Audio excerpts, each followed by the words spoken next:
Hello students, my name is Rumsha. I'm your teacher from class 6th from Yadla International School. Open your maths books. I hope you remember कि हम इसका chapter 2 पढ़ रहे थे. इसका नाम है होल नंबर्स. हमने स्टार्टिंग के इसके 5 क्वेश्चंस कर लिए थे. ठीक है. इसमें देखिए जो हमने 5th क्वेश्चन किया था इसमें हमने नंबर लाइन में एडिंग करनी सीखी थी कि किस तरह से हम ऐड करते हैं नंबर लाइन पर. अब हमें यहाँ करना है क्वेश्चन नंबर 6 से, जिसमें हम नंबर लाइन पे सब्ट्रैक्ट करना सीखेंगे कि एक्चुअल में नंबर लाइन पे सब्ट्रैक्ट कैसे किया जाता है. ठीक है. तो इसमें हमें करना है 8 - 4. तो जैसे आपको याद होगा पहले वाले क्वेश्चन में जब हम ऐड करते थे तो जो हमें पहला नंबर दिया होता था हम डायरेक्ट उस पर जंप करके जो नेक्स्ट नंबर दिया होता था उतने स्टेप्स लेते थे. ठीक है. इसमें भी हमें सेम ये करना है, बस थोड़ा सा डिफरेंस ये है जैसे इसमें 8 - 4 दिया है, पहले की तरह हम डायरेक्ट 8 पे चले जाएंगे और जो 4 हैं हम उन स्टेप्स को बैकवर्ड लेंगे. प्लस में हम फॉरवर्ड लेते थे, आगे स्टेप्स लेते थे, बट सब्ट्रैक्ट में माइनस में हम पीछे स्टेप्स लेंगे. तो इस तरह से हम इस क्वेश्चन को करेंगे. ठीक है. जैसे आपने 8 - 4 दिया हुआ तो डायरेक्ट आप 8 पे चले आएंगे, 4 स्टेप्स पीछे चले आएंगे. 1 2 3 एंड 4. आंसर क्या आ गया आपका 4. तो इस तरह आप नंबर लाइन पे सब्ट्रैक्शन कर सकते हैं इजीली. ओके. जैसे नेक्स्ट क्वेश्चन है आपका 11 - 5. तो आप डायरेक्ट पहले 11 पे जंप करेंगे. ठीक है. उसके बाद 5 स्टेप्स आप पीछे ले जाओगे. 1 2 3 4 एंड 5. तो आंसर क्या आ गया आपका 6. तो इस तरह से आपको सारे सब्ट्रैक्ट के क्वेश्चन करने हैं. देखिए नेक्स्ट है आपका 5 - 2. आप 5 पे जाओ, फिर 2 स्टेप्स पीछे, then answer is 3. Next is 15 - 5. Jump on 15 and then 5 steps backward. 1 2 3 4 5. And answer is 10. Okay. Next is 10 - 8. Jump to 10 and then 8 steps forward. Backward. 1 2 3 4 5 6 7 8 and then 2. आपको ध्यान रखना आप स्टेप्स बिल्कुल प्रॉपर्ली काउंट करके लिखेंगे. ठीक है. कोई भी गलती नहीं होनी चाहिए. अगर आपने यहाँ स्टेप्स में कोई गलती कर दी तो आपका आंसर गलत आ जाएगा. ठीक है. तो आपको समझ आ गया कि एडिंग कैसे करते हैं नंबर लाइन पे और सब्ट्रैक्शन कैसे करते हैं नंबर लाइन पे. नेक्स्ट है आपका कि आप इसमें मल्टीप्लिकेशन कैसे करते हैं. अब अपना एडिशन सब्ट्रैक्शन तो बहुत ही ईजी था. ठीक है. वो आपको पता चलेगा कि हम नंबर लाइन पे एडिशन और सब्ट्रैक्शन कैसे करते हैं. अब नेक्स्ट है हमारा हम नंबर लाइन पे मल्टीप्लिकेशन कैसे करते हैं.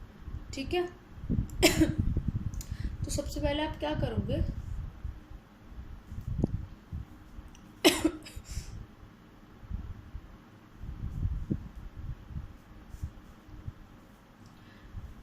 आपको जैसे इसमें दिया 3 × 2. ठीक है. तो आपको क्या करना है, बहुत ही इजी है, बहुत थोड़ा आप ध्यान से सुनना. आप 0 से स्टार्ट करोगे. ठीक है. आपको यहाँ दिया 3, तो यानी कि आप पहले 3 पे जंप कर दोगे. नेक्स्ट आपको क्या दिया 2. अब इस 2 का मतलब ये नहीं कि आपको 2 स्टेप्स फॉरवर्ड या 2 स्टेप्स बैकवर्ड लेना है. इसका मतलब ये है आपको 3 पे का गैप लेकर ही जंप करना है. इससे पहले आप 3 पे लेकर गए, फिर इसके 3 क्या होगा 3 और फॉरवर्ड कर लो. आप ऐसे काउंट कर सकते हो 1 2 3. आप उतना ही आगे चले जाओगे. तो आंसर क्या आ गया आपका 6. 3 × 2 क्या होता है 6. तो इस तरह से आप मल्टीप्लिकेशन कर सकते हो. ये याद रखना आपको जितना दिया है उतने ही उतना ही आपको गैप लेना है. जैसे आपको 3 दिया है तो आपको 3 ही गैप लेना है. और कितनी बारी गैप लेना है, जो आपको ये दिया, आपको 2 दिया तो आपने देखो 2 टाइम्स ऐसे आपने जंप किया. ठीक है. जितने दिया उतनी बार आपको जंप करना है. और कितने नंबर जंप करना है, जितने आपको फर्स्ट में दिए हैं. ठीक है. जैसे नेक्स्ट है आपका 4 × 4. तो आप पहले 4 पे चले जाओगे. कितनी बार जंप करना है, 4 बार. तो यहाँ 4 पे जंप किया और उसको और 4 स्टेप्स लेके फिर जंप किया, फिर जंप किया, फिर जंप किया. तो आपने कितनी बार जंप किया 4 टाइम्स. ठीक है. और जो आपका एंड में जो आंसर आएगा वो होगा आपका मेन आंसर. ठीक है. तो ये हो गया 4 × 4 होगा आपका 16. ठीक. अब जैसे आपका 6 × 3 दिया है तो डायरेक्ट आप आओगे 6 पे. और कितनी बार आपको जंप करना है 3 टाइम्स. और कितना गैप लेना है 6 ही गैप लेना है. तो अपने लिए पहले 6, देन फिर आप 6 लेकर आप आए 12, फिर देन आप इस 18 पे। आपको ये कैसे पता चलेगा, आप एक चीज़ को और मैं आपको बता देती हूँ। आप ये सोच रहे होगे कि आपको कैसे पता चलेगा कि 6 कहाँ पर आएगा। तो आप यहाँ पर काउंट कर सकते हो स्टेप्स। देखो छोटे छोटे स्टेप्स आप पेंसिल से मार्क करके कैसे भी आप काउंट कर सकते हो। जैसे आपने 6 पे तो डायरेक्ट आ गए, आगे 6 ऐसे काउंट करोगे 1 2 3 4 5 6, यानी कि 6 से 6 स्टेप्स आगे जाओगे तो 12 आ जाएगा, और 12 से 6 स्टेप्स आगे जाओगे तो 18 आ जाएगा। तो आपको 6 का गैप लेना है, और कितनी बार लेना है, 3 टाइम्स लेना है, 1 2 3, एंड में आंसर आपका आ गया 18। तो इस तरह से आप मल्टीप्लिकेशन करोगे।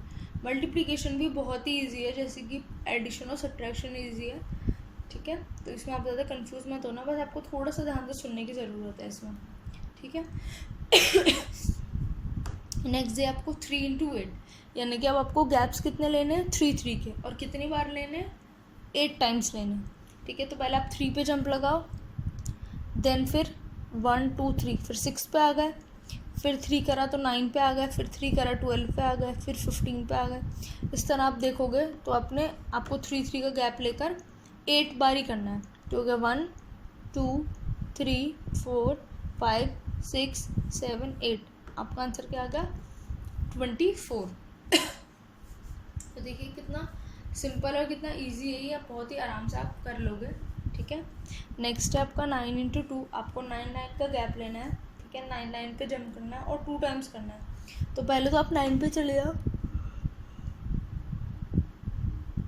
उसके आगे अगर आप और 9 आगे जाना है तो आप इसे काउंट कर सकते हो। देखो 1 2 3 4 5 6 7 8 9, तो दूसरा 9 आपका किस पे आ गया, 18 पे। आपको 2 बारी जंप करना था, तो एक बारी जंप ही है, दूसरी बारी जंप ही, आपका आंसर क्या आ गया 18।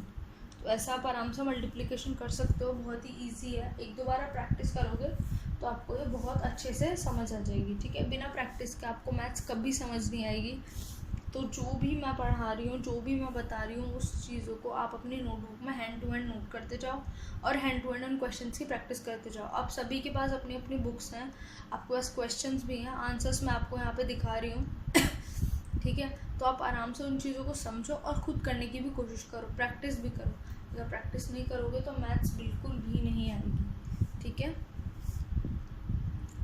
नेक्स्ट क्वेश्चन है question number 8, write down the 5 consecutive whole number after. मतलब आपको कॉन्जिक्यूटिव मतलब होता है लगातार, मतलब आने वाले नेक्स्ट जो इनके कॉन्जिक्यूटिव नंबर्स हैं वो लिखने हैं। जैसे आपको 98 दे रखा है, अब इसके आगे के आपको 5 नंबर्स लिखने हैं। 98 के बाद क्या आता है, 99, then 100, then 101, 102, 103। It's very simple, बहुत ही सिंपल काउंटिंग है, आपको बस वो काउंटिंग ही लिखनी है। जैसे आपको दिया 716, इसका नेक्स्ट हो गया 717, 718, 719, 720, 721, ठीक है। तो बहुत ईजी है ये, ठीक।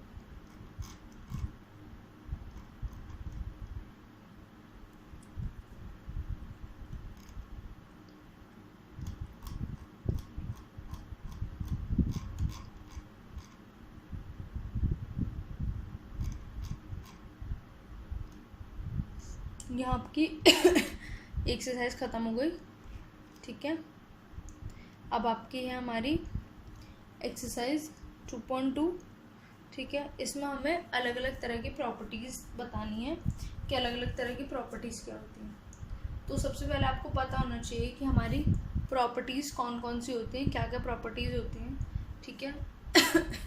आपकी होती है additive property, subtraction property, competitive property, associative property, ठीक है, मल्टीप्लिकेटिंग, इन्वर्स। आपकी बहुत सारे अलग अलग तरह की प्रॉपर्टीज़ होती हैं, ठीक है। वो मैं आपको प्रॉपर तरह से एक्सप्लेन करूँगी, उसके बाद आप ये वाले क्वेश्चंस आराम से कर पाओगे, ठीक है। तब तक के लिए आपको जो क्वेश्चंस अभी मैंने सब्ट्रैक्शन और एडिशन बताया, और मेन जो है ये आपका मल्टीप्लिकेशन, इसकी आप अपनी अपनी नोटबुक में प्रैक्टिस कर लीजिएगा, ठीक है। ये नहीं समझ आएगा तो आगे के क्वेश्चंस करना भी डिफ़िकल्ट हो जाएगा। तो पहले आपको बेसिक बहुत अच्छे से क्लियर होना चाहिए। तो आप इन सब क्वेश्चंस को ऐसे नहीं, मतलब आपको केयरलेसली नहीं लेना है, अपने सारे क्वेश्चंस को अपनी अपनी नोटबुक में कर लेना है। प्रॉपर्टीज़ से मैं आपको नेक्स्ट क्लास में बताऊंगी, ओके।